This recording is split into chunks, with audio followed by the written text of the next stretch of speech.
외람된 얘기지만 부모가 아이를 낳는다고 자녀가 있다라고 해서 부모라는 이름을 갖는다고 생각하지 않습니다. 사실 많은 노력을 하다 보면 아이들이 원망스러울 때도 있어요. 엄마가 이 정도의 인풋을 들였는데 왜 아웃풋이 이 정도일까 속상하기도 하고 아이들도 사실 속상하겠죠. 사실 우리가 키우는 아이들은 저마다 다 달라요. 유리병에서 자란 아이들이 아니기 때문에 이 부모가 아이를 키우는 데 있어서 어디에 가치를 두냐에 따라서 아이들이 어떻게 크느냐 굉장히 다양하게 클 것이다 라는 생각이 듭니다. 나는 세상에 하나뿐인 유전자를 가진 사람이기 때문에 다른 사람과 다를 수밖에 없다 라는 사실을 꼭 인지했으면 좋겠습니다. 타인과 달라서 이상한 것이 아니고 특별한 사람인 거예요.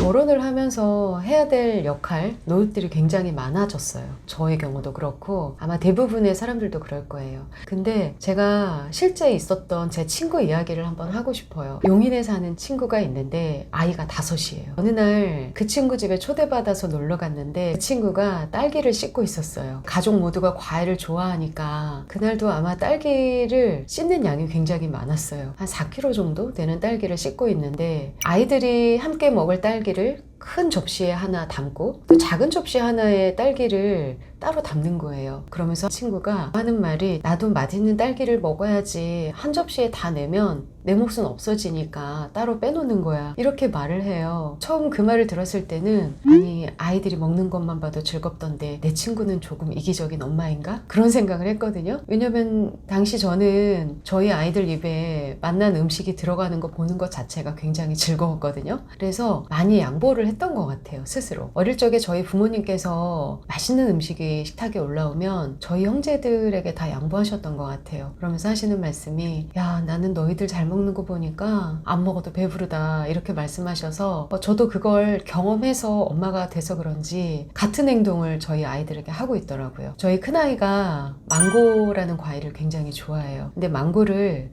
세로로 2등분을 하면 가운데 망고 크기만큼의 씨앗이 있는데 굉장히 얇아요. 근데 생각해보니까 제대로 된 망고 과육을 먹은 적이 없는 거예요. 늘 그 씨앗에 붙은 과육을 얇게 저며서 회 뜨듯이 그렇게 해서 먹었어요. 큰아이가 맛있게 먹었으면 하는 마음 그리고 아이를 사랑하는 마음이 커서 많이 먹이고 싶었거든요. 근데 그 친구 얘기를 듣고 다시 생각을 하게 됐어요. 왜냐면 엄마 노릇이라고 또 엄마의 마음이라고 생각해서 제가 혼자 스스로 했던 행동이 만약에 나중에 내가 널 어떻게 키웠는데 이런 마음으로 아이를 향한 원망으로 느껴지게 해서는 안 되겠다 생각해보면 그런 부분들이 자식을 향한 건강한 사랑일 수도 있고 아닐 수도 있다라는 것을 깨달았거든요. 저는 사실 생각해요. 모든 노릇에 완벽할 필요는 정말 없습니다. 그저 그냥 그 노릇을 하는 순간 최선을 다할 뿐이에요. 근데 사실 최선을 다한다는 것 또한 굉장히 상대적이잖아요. 그렇다 보니까 이 최선을 다할 때 최선의 정도가 나의 기분에 따라 자꾸 변해요. 그래서 저는 이렇게 말씀을 드리고 싶어요. 가장 최우선에 두어야 할 것은 그 노릇을 시작하기 전에 그 노릇을 해야 하는 나 자신의 기분을 관리하는 일이 가장 중요하다는 말씀을 드리고 싶습니다. 아까 예시로 들었던 과일을 먹는 것부터 맛있는 음식을 먹는 것 그리고 나의 내면과 외면을 위한 관리까지도 소홀히 하지 않는 것이 굉장히 중요합니다. 내가 나를 진정으로 아끼고 위할 때 가족에게도 타인에게도 너그러운 마음과 여유를 갖고 행동할 수 있게 된다는 것을 기억하면 좋겠습니다.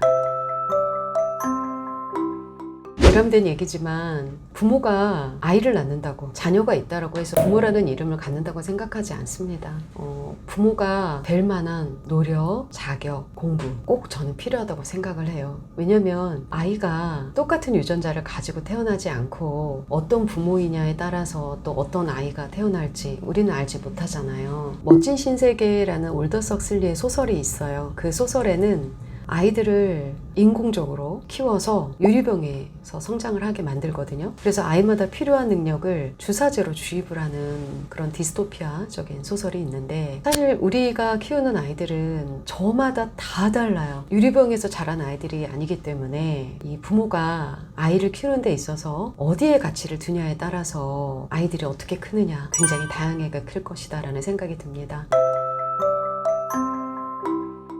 작가님은 부모예요, 학부모예요? 라고 묻는다면 저는 이렇게 답변을 드릴 것 같아요. 저는 부모와 학부모의 경계를 아슬아슬하게 넘나들면서 두 아이를 키우고 있다. 하지만 가장 중요하게 여기는 것 하나는 아이와의 관계입니다. 많은 아이들이 나도 공부를 열심히 해서 좋은 대학을 가고 좋은 직장에 다니면서 안정적으로 결혼하고 엄마 아빠처럼 아이를 낳고 살 거예요 라고 말을 하는데, 사실 아이들이 진짜 원하는 것은 아이들이 이미 가지고 태어난다라고 저는 생각을 합니다. 그래서 아이가 갖고 있는 것이 무엇인지 자주 들여다보고, 엄마가 들여다본 것이 맞는지, 엄마가 너를 통해 느끼는 것이 맞는지 아이와 대화를 굉장히 많이 했어요. 사실 많은 노력을 하다 보면 아이들이 원망스러울 때도 있어요. 엄마가 이 정도의 인풋을 드렸는데 왜 아웃풋이 이 정도일까, 속상하기도 하고, 아이들도 사실 속상하겠죠. 아이들이 하고 싶은 범위가 있을 테고 닿고 싶은 경계가 있을 텐데 그렇게 결과물이 나오지 않았을 때는 사실 속상한 건 아이들이죠. 저는 그래서 아이들에게 모든 선택을 맡깁니다. 방목하거나 방심하거나 그런 마음으로 맡긴다는 게 아니라 아이들과 굉장히 대화를 많이 해요. 최근에 저희 둘째 아이가 내년에 중학교 입학을 앞두고 있는데, 둘째 아이는 수학을 굉장히 좋아하는 아이예요. 그래서 4학년 때까지 수학을 하고 싶다는 얘기를 안 했었는데 초등학교 5학년 때 수학학원을 다녀보고 싶다라고 얘기를 해서 그때부터 작은 아이는 수학학원을 다니고 있는데요. 수학 선생님이 그런 얘기를 하셨대요, 며칠 전에. 준이는 수학은 하고 있는데 왜 영어학원은 다니지 않아? 라고 물었는데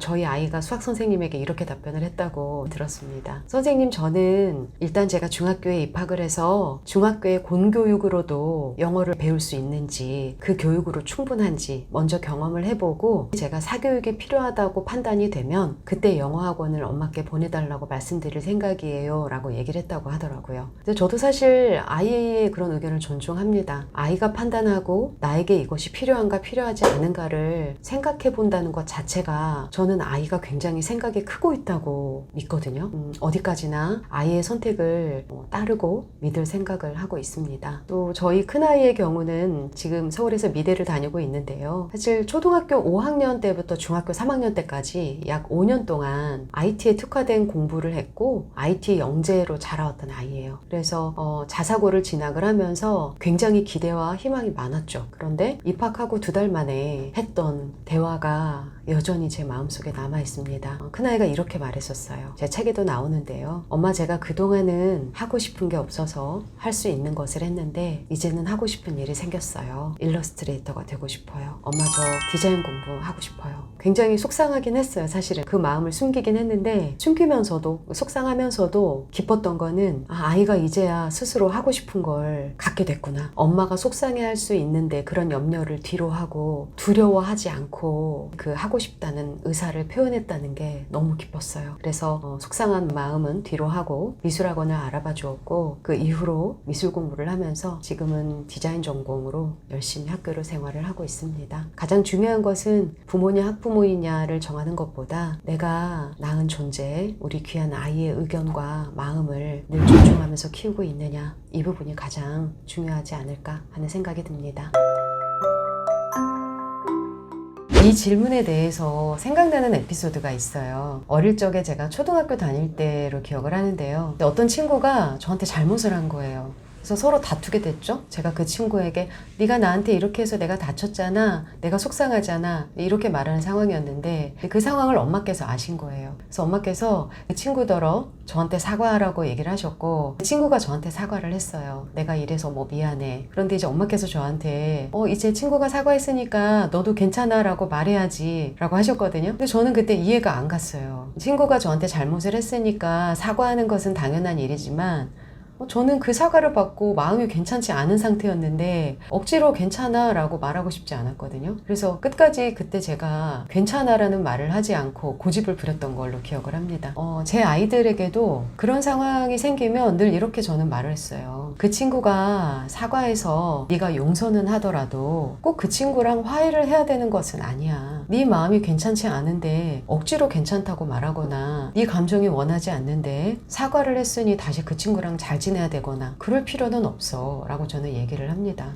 저는 말씀드리고 싶어요. 굳이 원만한 대인관계를 유지해야 될 필요는 없다라고 얘기를 하고 싶습니다. 일단은 인간관계를 원만하게 하기 이전에 중요한 부분을 말씀드리고 싶어요. 인간은 누구나 불완전해요. 나 자신도 불완전하고요. 그래서 우리 모두가 불완전하다는 것을 수용하는 것이 먼저 중요합니다. 그리고 인간관계의 기준을 정할 때 그 기준이 세상이나 타인이어서는 안 돼요. 내 마음의 방향이 향하는 인간관계의 기준을 세우는 것이 정말 필요하고 원만하다, 원만하지 않다는 기준 또한 스스로가 세우는 겁니다. 근데 그러는 과정에서 가장 하지 말아야 될 것이 타인과의 비교라고 생각을 합니다. 일단 우리가 비교라는 것을 하려면 뭔가 물건처럼 비슷한 점을 찾고 차이점을 찾고 그래야 될 텐데 이 인간이라는 존재는 비교를 해서 유사점과 차이점을 찾을 대상이 아니에요. 자신을 먼저 존중하는 것이 굉장히 중요하고 나는 세상에 하나뿐인 유전자를 가진 사람이기 때문에 다른 사람과 다를 수밖에 없다라는 사실을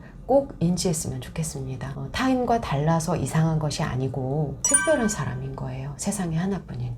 어떤 상황에서든 내가 느끼는 감정이 가장 중요하고 그렇기 때문에 자신의 감정을 존중하고 주도적으로 행동할 수 있다고 믿어야 된다는 것을 저는 강조하고 싶습니다. 원만한 대인관계를 원한다면 우선 되어야 할 것은 혼자 있는 시간을 잘 지내는 거예요. 혼자 있는 시간에서 느끼는 풍요로움, 행복 이런 것들을 알았으면 좋겠습니다. 나 자신을 잘 데리고 놀면서 시간을 보낼 수 있는 사람이 타인과도 잘 어울릴 수 있다고 생각합니다. 나의 중심이 단단해야 각양각색의 사람들과도 잘 지낼 수 있지 않을까 생각합니다. 고요한 시간에 자신을 잘 들여다보는 노력을 하면서 자신을 아끼는 마음을 갖는 것이 중요합니다. 그런 노력을 하다 보면 인간관계에서 유지해야 될 만남과 끊어야 될 만남을 판단하기가 아마 쉬워질 거예요. 저는 그렇게 생각해요. 그리고 늘 기억해야 할 문장이 있습니다. 여러분도 기억하면 좋겠습니다. 나 자신을 잃으면서까지 지켜야 할 것은 세상에 없다라는 말입니다.